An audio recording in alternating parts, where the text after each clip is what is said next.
Eh bien, bonjour à toutes et à tous et soyez les bienvenus sur le plateau télé du 16e Congrès Médecine Générale France. J'ai le plaisir de vous présenter mon invitée, Madame Florence Guillaume, bonjour.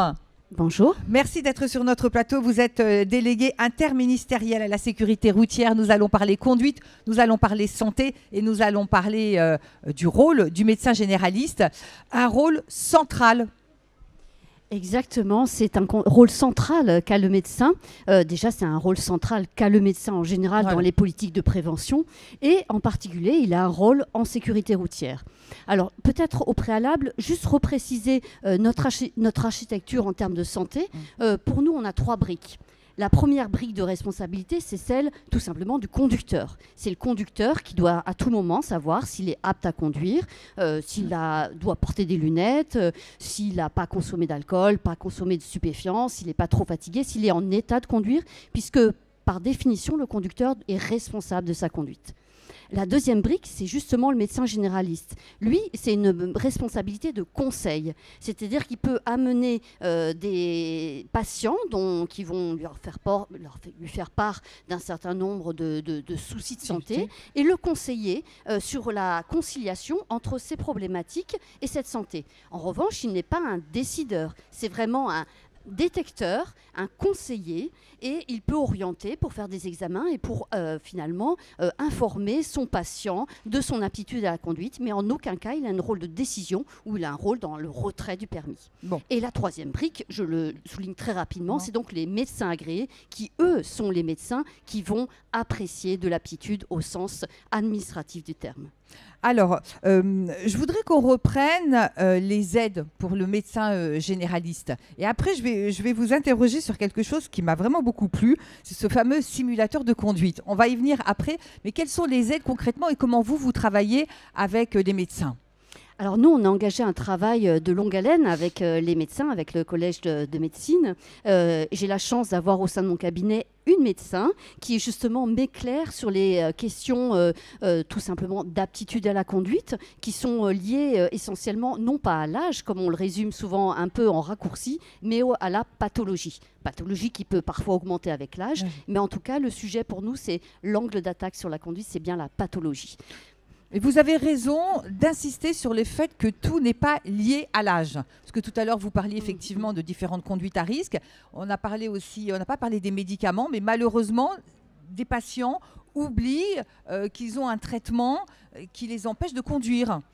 Oui, c'est pour ça que le médecin, finalement, dans son rôle de proximité avec le patient, dans son rôle d'écoute, peut le conseiller par rapport à des pathologies, peut le conseiller par rapport à effectivement des médicaments et peut également l'aider à évaluer. Et nous, notre travail, le travail qu'on a engagé est justement pour aider les médecins dans ce rôle de conseil parce que ce n'est pas simple de savoir finalement quelles sont les pathologies qui pourraient être compliquées avec la conduite. Donc on a fait tout un travail justement à la fois sécurité routière, à la fois médecin, pour déjà identifier un mémento à l'usage du médecin traitant qui lui permet de rappeler la réglementation. Elle n'est pas toujours connue. Quelle est la réglementation ? Certaines pathologies exigent de passer en commission médicale.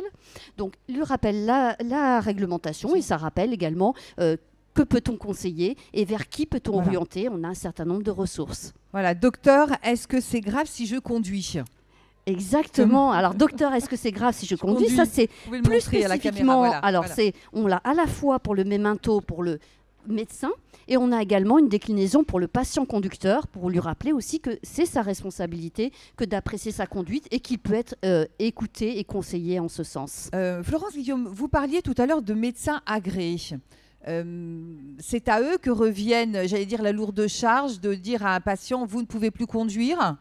Tout à fait. Le système est vraiment bien séparé pour que le médecin traitant exerce son rôle de conseil, rassure le patient sur le fait qu'en aucun cas il a un rôle de décision et ce qui permet surtout de pouvoir assurer son rôle de prévention, qu'aucun patient ne retienne une information parce qu'il craigne de se voir retirer son permis. Il faut qu'il y ait une interaction fluide, chacun a son rôle et le médecin traitant, c'est vraiment un rôle de conseil et c'est pour ça que nous travaillons également justement pour les sensibiliser aussi à ces fonctions de conseiller et puis tout simplement aussi préciser quels pourraient être ces conseils et vers qui on peut s'orienter pour mieux évaluer la conduite. Comment ça se passe avec ce médecin agréé ? Racontez-nous. Alors, le médecin agréé, c'est vraiment, pour le coup, on est dans un dispositif très réglementaire où la personne va passer devant le médecin, qui va faire un certain nombre d'examens et qui va conclure à la fin sur l'aptitude ou non de la personne à conduire. J'en viens à ce fameux simulateur de conduite. Racontez-moi comment finalement il est né, cet outil. Alors ça, c'est formidable parce que ça, justement, ça permet aussi d'aider les médecins et de leur apporter des ressources supplémentaires. Parce que, bien évidemment, en tant que médecin, ils savent les incidences sur la santé.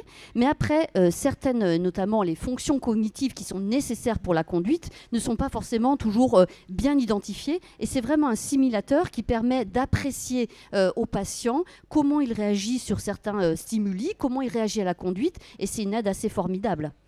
Alors, quels sont les messages que vous avez, vous, envie de faire passer ?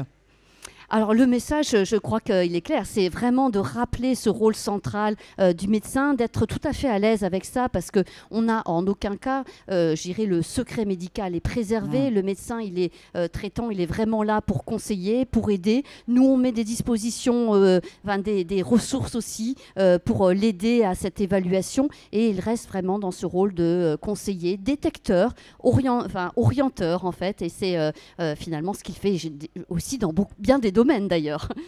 Merci Florence Guillaume d'être venue sur notre plateau. On vous souhaite une bonne continuation.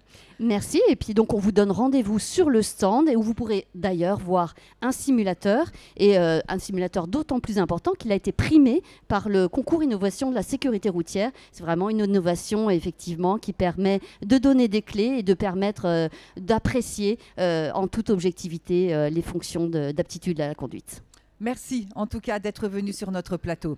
Quant Merci. à moi, je vous remercie de nous avoir suivis et puis j'ajoute que vous pouvez nous retrouver sur les réseaux sociaux et sur la chaîne YouTube. Merci, restez avec nous, à venir d'autres entretiens.